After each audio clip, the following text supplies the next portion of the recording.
अस्सलाम वालेकुम नाज़रीन, आप मेरा यूट्यूब चैनल देख रहे हैं। सोहराब बरकत आपसे मुखातिब है और इस वक्त एक बहुत बड़ा सैलाब, एक बहुत बड़ा रैला, एक अवामी रैला तहरीक लब्बाइक या रसूल अल्लाह, लब्बाइक लब्बाइक या रसूल अल्लाह के नारे फलक शिकाफ करते हुए इस्लामाबाद और रावलपिंडी की तरफ मार्च कर रहे हैं। उनकी क्या डिमांड्स हैं, हुकूमत के साथ क्या मसाइल हैं, हुकूमत क्या कहना चाह रही है, उनके जो लीडर हैं खादिम हुसैन रिजवी साहब के बेटे साद रिजवी साहब की गिरफ्तारी क्यों की गई है, कितने लोग शहीद हो चुके हैं, कितने पुलिस वाले जाँ बहक हो गए हैं, सारी सूरत हाल जो ऑन ग्राउंड है, डिटेल्स इस वीलॉग में आपके सामने रखेंगे। और चूंकि रावलपिंडी में मौजूद हूं तो जब धरना यहां पर मौजूद होगा तो लम्हा बलम्हा जो भी डेवलपमेंट होंगी, सारे केस, इस सारी डेवलपमेंट के हवाले से वो सारी आपके साथ एक एक करके डिटेल्स में रखेंगे। बराए मेहरबानी जो लोग नए हैं चैनल को सब्सक्राइब कर दें ताकि बर वक्त वीडियोस आप तक पहुंचते रहें।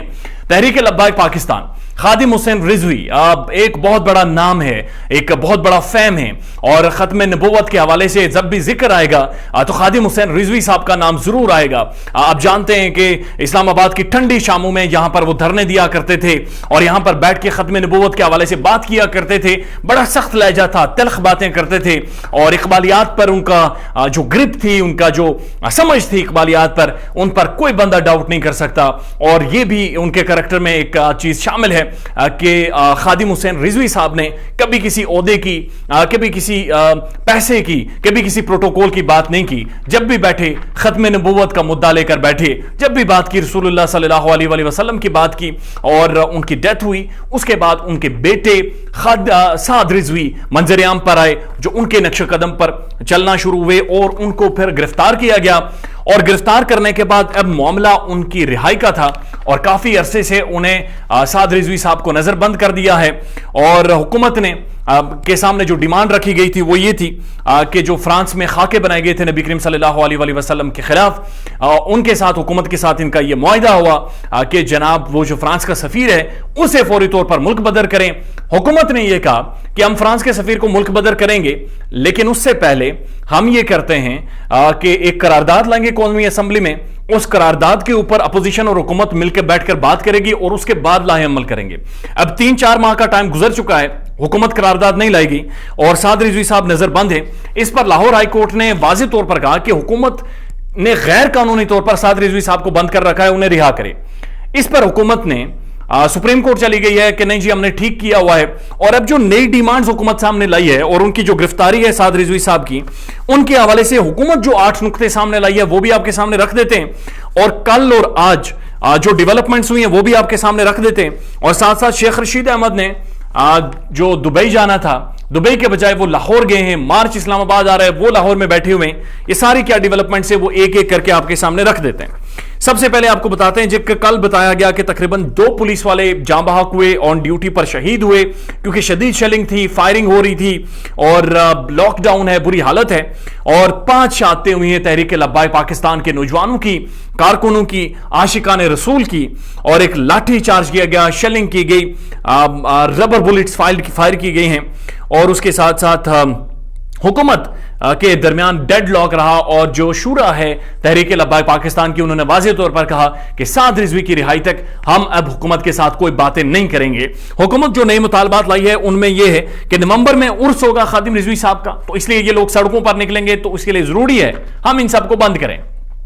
अब तहरीक लब्बाइक वो जमात है जिसने पाकिस्तान में 22 लाख से ज्यादा वोट लिए हैं, एक पाकिस्तान की बड़ी major political stakeholder party है जिसने 2 नशिस्तें भी जीती हैं कौमी नेशनल प्रोविंशियल असेंबलीज की, और ये तीसरे चौथे नंबर की बड़ी तगड़ी पार्टी बनकर इंतखाबात में सामने आई है।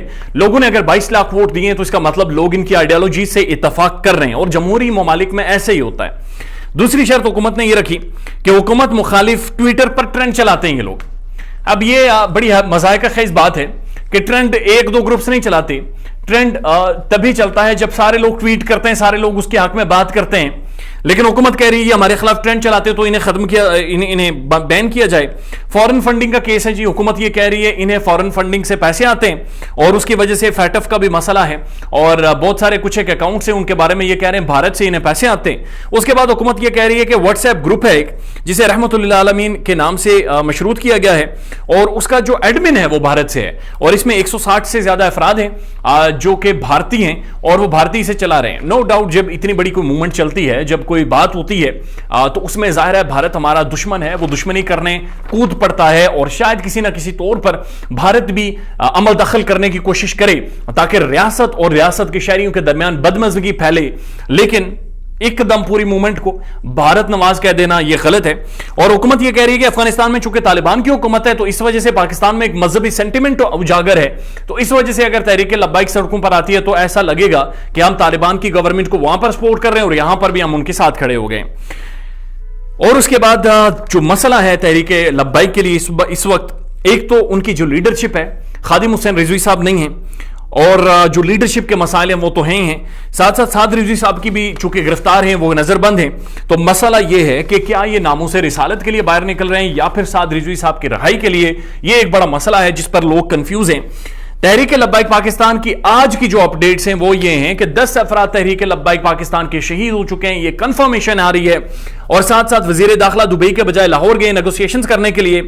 اب جو مطالبات ہیں تحریک لبیک پاکستان کے وہ مختصراً یہ ہیں کہ سعد رضوی کی رہائی کی جائے, اسے چھوڑا جائے, اور اس کے بعد شیڈیول 4 میں جو 1000 سے زائد تحریک لبیک پاکستان نے جو لوگ ڈالے ہیں, جن کی گرفتاریاں کی ہیں, شیڈیول 4 میں ڈالنے کا مطلب اور مقصد یہ ہے کہ بنیادی طور پر وہ لوگ ٹریولنگ نہیں کر سکتے. عام لوگوں کو جو مسائل ہوتے ہیں, عام لوگوں کی جو آمد و رفت ہوتی ہے, جیسے وہ ٹریول کر سکتے ہیں, بینکنگ سیکٹر میں جا سکتے ہیں, بینک ٹرانزیکشنز کر سکتے ہیں, ایجوکیشن حاصل کر سکتے ہیں. تو شیڈیول 4 میں جو 1000 ان کے رہنما ڈالے ہیں, ان کا بنیادی طور پر مقصد یہ ہے وہ ٹریول نہیں کر سکتے, وہ کہیں باہر نہیں جا سکتے, وہ کوئی موومنٹ نہیں کر سکتے, ایجوکیشن نہیں کر سکتے, ایک تھانے کی حدود سے نکل کر دوسری حدود میں نہیں جا سکتے, جو انسانیت سوز واقعہ ہے. اور اس کے بعد فرانس کا سفیر, فرانس میں چونکہ آپ کو پتا ہے کہ فرانس نے خاکے بنائے, اور تحریک لبیک خادم رضوی صاحب کا بھی یہی معاملہ تھا کہ بھائی صاحب اسے باہر نکالیں, کوئی احتجاج کریں, کوئی دنیا کے سامنے کھڑے ہوں. یہ جھنڈیاں لگانے سے, یہ لائٹیں لگانے سے مسئلہ حل نہیں ہوگا, آپ کو سٹینڈ, کوئی تھوڑی سی جان ڈالنی پڑے گی کمر میں. اور سعد رضوی صاحب نے اس کو کنٹینیو کیا اور کہا کہ فرانس کے سفیر کو نکالو یہاں سے, کم از کم احتجاج ریکارڈ ہو, کم از کم پتہ چلے کسی ملک نے ریٹیلیٹ کیا ہے. اس پر سعد رضوی صاحب کی تو گرفتاری ہو گئی, لیکن حکومت نے بنیادی طور پر جو کہا تھا کہ ہم جناب یہ کریں گے کہ فرانس کے سفیر کو نکال دیں گے, لیکن اس کے لیے قرارداد لائیں گے. اب وہ قرارداد بھی ابھی تک نہیں آئی ہے واضح طور پر. یہ ایک بڑا سیریس مسئلہ ہے کہ قرارداد نہیں لائی, کم از کم اس پر ڈیبیٹ کریں, اس پر بات چیت کریں, وہ سارے معاملات چلیں, لیکن وہ بھی حکومت نہیں لا رہی ہے. لیکن بہرحال یہ کارواں ابھی رواں دواں ہے, اور یہ پنڈی کے سارے راستے تقریباً بند ہیں. اگر آپ مری روڈ دیکھیں, مریڑ چوک دیکھیں, لیاقت آباد بند کر دیا گیا ہے, اور اس کے ساتھ ساتھ جناب فیض آباد مکمل طور پر بند ہے, انٹرچینج ہے, مختلف شہروں کے لیے گاڑیاں جاتی ہیں. حکومت پر لوگ تنقید کر رہے ہیں, ٹویٹر پر ٹرینڈ بن رہے ہیں کہ دے شوڈ ہیو ریلیزڈ سعد رضوی, اسے ریلیز کریں, ان کے ساتھ بیٹھ کر بات کریں. یہ ایک پولیٹیکل جماعت ہے, آپ انہیں کالعدم نہیں کرا دے سکتے ایسے ایسے کر کے. You have to talk to them. اور آپ نے ان کی کالعدم ہونے پر ایک نظر ثانی کی ایک کمیٹی بھی بنا رکھی ہے, اور اس کی بھی ابھی تک میٹنگ نہیں ہوئی, اس کے بھی معاملات آگے نہیں چلے. ایسا نہیں ہو سکتا کہ آپ اپنے شہریوں کے ساتھ ایسا سلوک رکھیں اور آپ یہ توقع رکھیں کہ وہ شہری آپ کے ساتھ بیٹھیں گے بھی اور آپ کی بات بھی مانیں گے, اور زبردستی آپ معاملات کو رفع دفع کر دیں گے. This is not how things happen. میرے خیال میں بیٹھنا چاہیے, بات چیت کرنی چاہیے, سعد رضوی صاحب کی رہائی ہونی چاہیے. اپنا خیال رکھیے گا, اور ہمارے چینل کا بھی. اللہ حافظ.